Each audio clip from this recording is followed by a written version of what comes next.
plant-side agent here.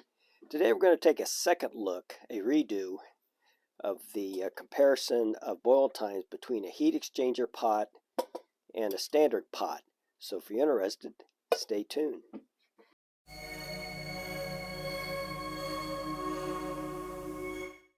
Okay, let's get started. As I said, this will be a second look or redo comparing a pot with a heat exchanger versus a standard pot.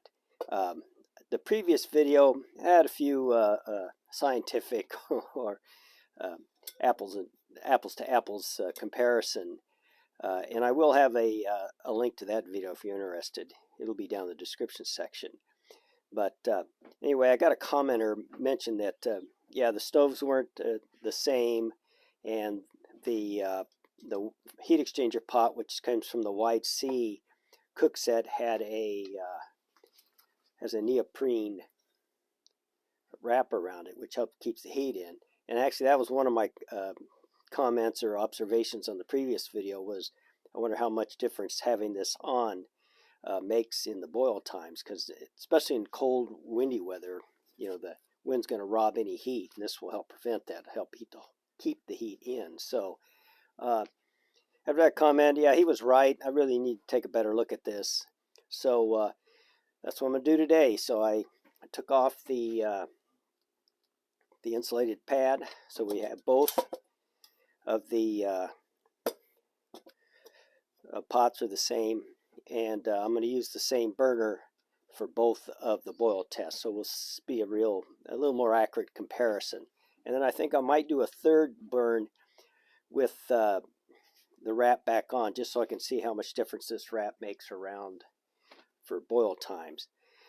Okay, the pots, again, these are about 750 milliliter hard anodized aluminum pots. They're both made by Wide C. In fact, these two pots are identical, except this one has the heat exchanger actually attached to the bottom. So this should be a real good comparison, because a lot of times you're making these comparisons, you don't always have the same exact pot. So this should be a little bit better. So anyway, let's just get started. I'm going to go ahead and prep the water and the burners, and we'll run the first burn test. Okay, we're ready for the first burn. This is the burner I'm going to use, just kind of a standard propane burner on standard propane tank, isobutane. So I'm going to use this one for both of them, since this doesn't have any problem fitting on it. Well, maybe it does. There we go. It'll work. So what I have is 16 ounces of water at 56 degrees. So we'll go ahead and put this on the burner. I got a lighter out. Don't have the handy piezo. So we'll go ahead and get this one going.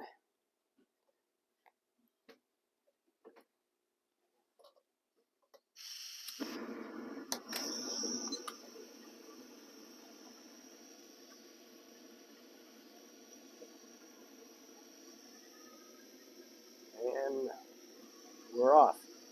So as before, I'll turn this off until we get a little closer to a boil and bring you back. Okay, coming up on a boil, 210, 4 minutes and 8 seconds. The water's starting to boil in there. Yep, there we go. So we'll go at 432.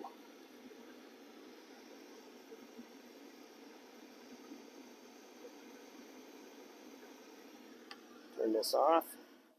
Okay, that's the first boil. That's about the same time for my last test, because this was the exact same setup for the last test.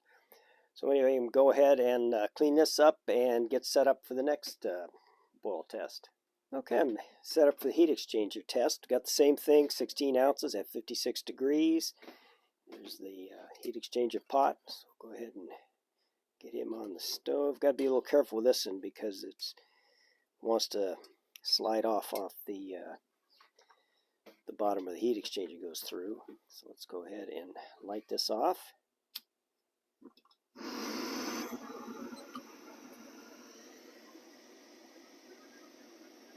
Cycle off, and I'll be right back when we get closer to a boil. Okay, getting close. 209, the water's starting to boil in here. See it jumping around. Should hit 212 anytime. Come on. Huh. Why it's so slow to do that. It's obviously a rapid boil. Well, we'll just go ahead and call it at 322.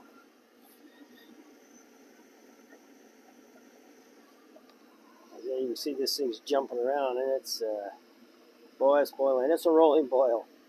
So why it doesn't want to jump over? Sometimes it does that. So go ahead and shut this down. Okay, that's quite a bit faster. We'll just say 322, 320. The not standard pot was 432, so it's over a minute faster with the heat exchanger. So it's about as even as you can get. Just for curiosity, the last burn it took 3 minutes and 42 for the standard pot. But then the water temperature was 2 degrees warmer, and I imagine it's a little warmer out here in the garage the other day when I did that. Today it's 55 out here. So, and the boil time with the heat exchanger was 325, but then that was with the wrap and also with the burner that came with the wide C cook set. So not a lot of difference, even though these burners are different. So just for curiosity's sakes, I'm going to break all this down, recool the pots down, and I'll wrap it in the neoprene wrap, and we'll do another boil test to see what kind of difference that makes. All right, we're set up for the last burn. So I've got, again, 2 cups, 56 degrees, and I did put the wrap around the pot. So let's see what kind of results we get this time.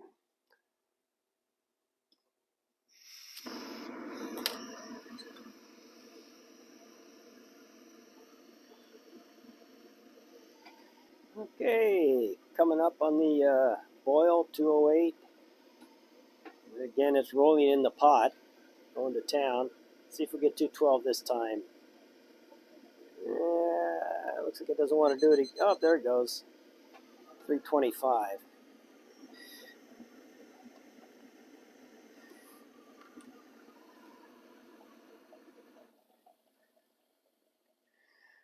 Okay, 3 minutes and 25. So, actually, the other one never did get to 212, but it's about pretty much the same boil time. Didn't look like the wrap really made that much difference. Now, of course, I'm in the garage where there's no wind, and its temperature's not that cold, 55, cold enough. Now, whether it would help the boil performance out in the wild, maybe out with a cold weather with a little bit of a breeze, most likely it will, because the wind's not going to be able to rob the heat. But I don't know how much it could really do it. I guess if I really wanted to, I could wait for a windy day and go out in the backyard and see what happened. But don't hold your breath on that one. So let me clean all this up, and I'll just do a quick summary. All right, to sum all this up, now the first video I did, this was a configuration. Both had, again, 16 ounces of water, but they were at 58 degrees, a little warmer a couple days ago.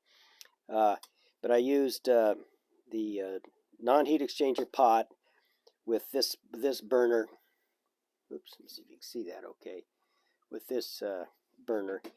And for the heat exchanger pot with the wrap, I used the burner that came with the kit, with the wide C burner. So, and just for times, we'll just kind of go over those. The first run, the plain pot, we boiled in 4 minutes and 32 seconds. With the heat exchanger pot with no wrap, we boiled in 3 minutes and 22 seconds, never at 211 degrees. And the last one with the wrap on, it was 3 minutes and 25 seconds, basically the same. So it didn't seem to make a lot of difference here in the garage, which I guess in a way is a good thing, because if you don't have one of these wrap pots, you can know that it's not going to make that much difference with your standard pot. Of course, I think I mentioned in the previous video, this one, the heat is going to be shot more out like this because of the baffles or the heat exchangers and the little vents here, where in this kind of pot it tends to come out and wraps up a little bit, so that might be not make that much difference as far as heat loss. So probably fuel loss make a difference, but not heat loss. Just for comparison, I said the last time that came out to the heat exchanger was 332 with a configuration like this, and it was 446 with this configuration. So not a whole lot of difference in the burners and the configuration of the pots. But the heat exchanger does make a difference, saves you about a minute on the boil time. So definitely, if you get a heat exchanger pot, it's the way to go. Just as a note, if you're wondering, if you don't want to buy this wide C setup, I did find one of Fire Maple's little titanium pot with the heat exchanger on AliExpress for a real good buy. I'll be doing a video on this.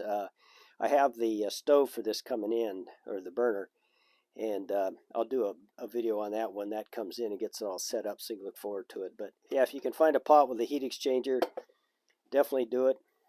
And if you want, if you want the added performance. But like I say, oftentimes it's probably for most of us on a weekend trip, even a short 3 or 4, 5 day trip, it's not going to make that much difference. If you're doing a long trail, say the PCT or the AT, long distances, and weight and fuel is more of a consideration, then that's you could take a different look at things. So anyway, I rambling on here. I can't think of anything else really to say about this.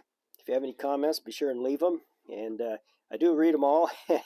And if you give me a good one, I'll definitely look into it if it piques my curiosity, or if I feel I probably made a mistake. If I do make mistakes, please point them out. I don't want to be wrong. I'd rather be corrected than wrong. So enough of that. Hope you guys enjoyed the video, and we'll see you next time. Bye-bye.